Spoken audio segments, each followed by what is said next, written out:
Hello everybody, Ben Rogers here, the Raptors Digest, reacting to some more Toronto Raptors news. The Toronto Raptors have signed Jodie Meeks to a 10-day contract, and, this is a pretty exciting move. It's not necessarily going to bring us over the top, but certainly a guy that could come in and probably make the roster. He's on a 10-day contract right now, and the more I looked into him, the more I kind of did some research for this video, the more intrigued I got with this pickup. Because Jodie Meeks, obviously a guy, he played for the Washington Wizards last season. He wasn't a world beater by any means.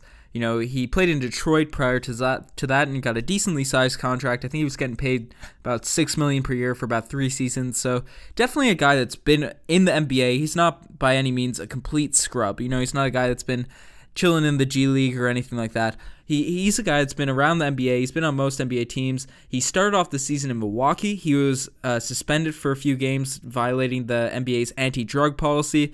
Then as soon as that suspension was up, he was waived by the Milwaukee Bucks. And that makes sense. They have a lot of players that play his position. He's kind of an older guy, and he didn't really fit the Milwaukee Bucks team. He wasn't picked up by any teams until now, and the Toronto Raptors take a flyer on Jodie Meeks, and I think this is a pretty solid pickup. For people that aren't familiar with this game at all, he's a career, 10-point-per-game scorer. He averages, 9 points on his career. Doesn't really do too much else. He gets a couple of rebounds a game and assists. But the big thing with Jodie Meeks, the big thing about Jodie Meeks is he's a really good three-point shooter. 37% from the three-point line in his career. And that's certainly a skill. We made a video on Ben McLemore when we thought we were going to sign him. Then we got Jeremy Lin, which is a huge upgrade over Ben McLemore. But regardless, I was pretty excited because we're bringing in some three-point shooting. And Jodie Meeks is a guy that can certainly knock down the three ball. And the reason I wasn't super excited, I mentioned at the beginning of the podcast, I was a bit meh on the signing.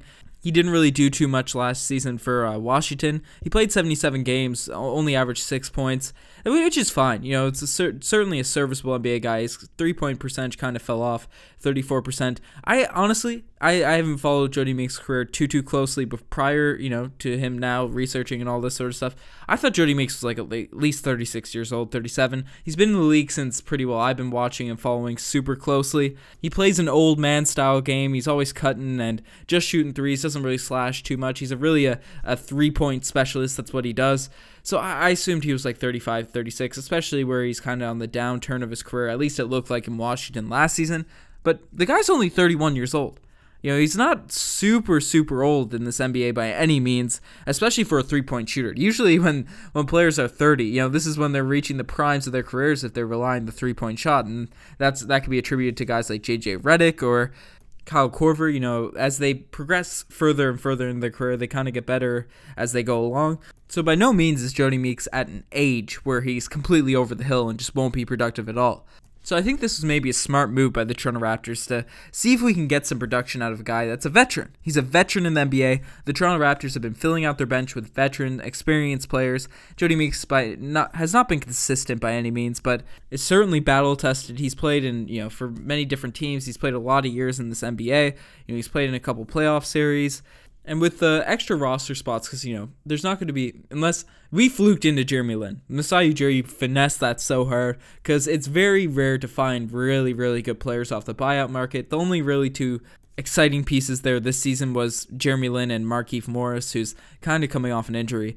So we aren't going to get super duper talents, but Jodie Meeks, I think, is a guy that, if you needed to, by no means are we going to hopefully rely on this guy, but if you needed to, you could certainly throw in to a game. You could certainly throw him into a game and not completely screw up. It's not going to be a Bebe Nogueira scenario in game 3 or 4 of the Eastern Conference semifinals when we throw him in at the end of the second quarter and completely go on a run, and he hasn't played in about 2 months. So it's not going to be a situation like that, I don't think, with Jodie Meeks. Not throwing some shade, not bringing back so many bad memories. Try not to, at least. But regardless, Jodie Meeks, I think, is a guy that could certainly fill a role if needs be. We have a lot of guys in the wings. He's not going to be in the rotation, in my opinion, right now. And the only way he does is if he starts shooting the lights out from 3. And if he does that, win-win. It's a win-win for the Toronto Raptors. I think it's a safe signing. The Raptors needed to sign someone by Thursday regardless.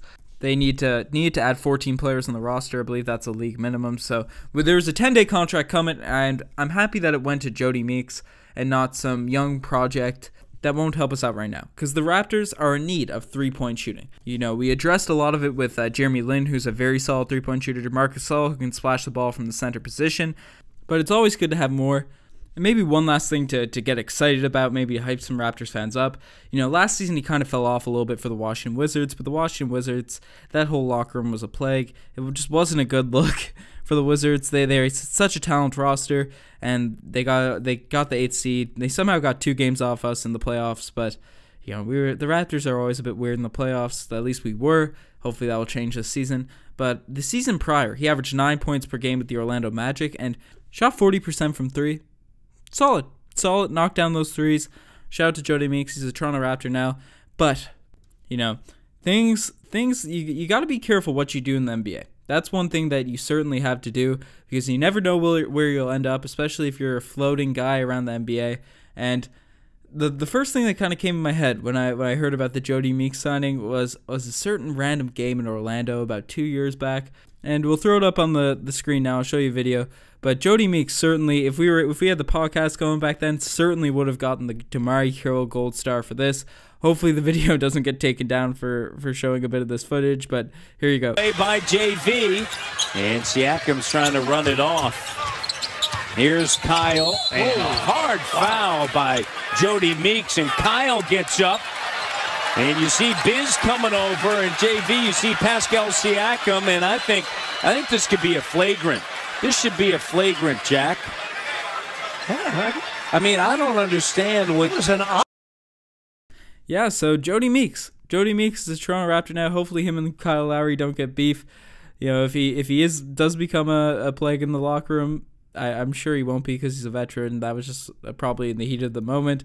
But hopefully him and Kyle Lowry don't get into any fights or any weird shoving matches, or Jack Armstrong doesn't flame him too much after that encounter in Orlando. But regardless, solid signing from Masai Ujiri. He said he was going to attack the buyout market. He's held true on that promise, bringing in Malcolm Miller, Jeremy Lin, and Jodie Meeks now at this point. Obviously signing Chris Boucher to a full-time deal. Very impressed with all the moves the Toronto Raptors have made. Obviously, aside from the Marcus Gasol one, what's the favorite small move that the Raptors made? Let me know in the comment section below. And do you think he'll make the roster after this 10-day contract? Do you think any of these guys will actually crack the rotation? Let me know. I love hearing from you. We love reading the comment section. Regardless, you're the best for making this far. Check out the Twitter, the Instagram, all that cool stuff. We keep it coming with the news. Anything happens Toronto Raptors basketball related, we're going to post it. Got a lot of big things coming in these next couple weeks, so stay tuned to the Raptors Digest. Lots of cool stuff. Cheers.